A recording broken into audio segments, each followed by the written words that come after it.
Okay, so I wanted to talk to you about these really cool genetic results I gave yesterday. These are for a client, but also someone I know personally, which gives me some really cool insight into their results.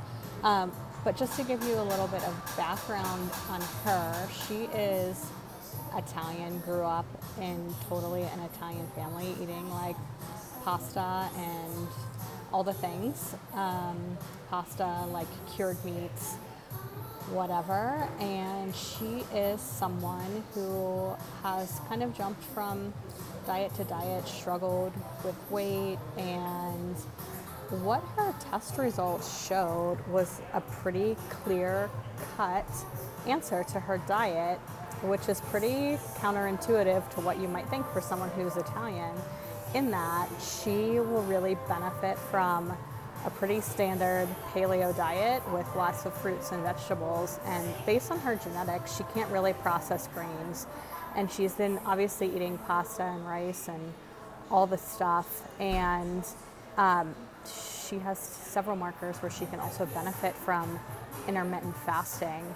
And that part was a little intuitive for her because she's not really hungry in the morning. She doesn't like to eat breakfast. So that is really in alignment. But how she grew up with food is totally different than how she should really be eating. And so I'll be curious to see what happens when she cuts grains out and eats.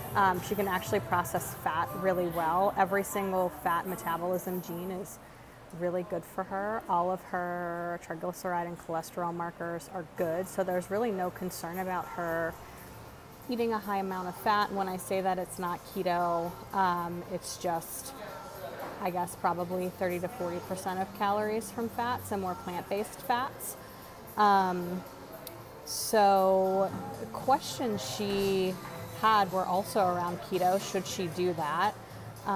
Because she's, heard that this is the way to go, and when someone hears they can process fat, they automatically go to that, and that's not really what her genetics shows. That's pretty extreme and something that needs to be done in a short amount of time. Not something I'd recommend for any woman who's still menstruating and like in their mid-20s to mid-40s. It's just not great for your hormones. The other thing that came up for her is that she's really sensitive to the toxins that come off of like grilled meats or meats cooked at a high temperature, as well as any smoked meats like salami and pepperoni. So lots of things Italians eat. So just to be really careful about not eating those as well. And these seem like really simple, kind of silly things, but they make a huge difference in cutting down inflammation, not taxing your liver, and really helping to lose weight and getting back to like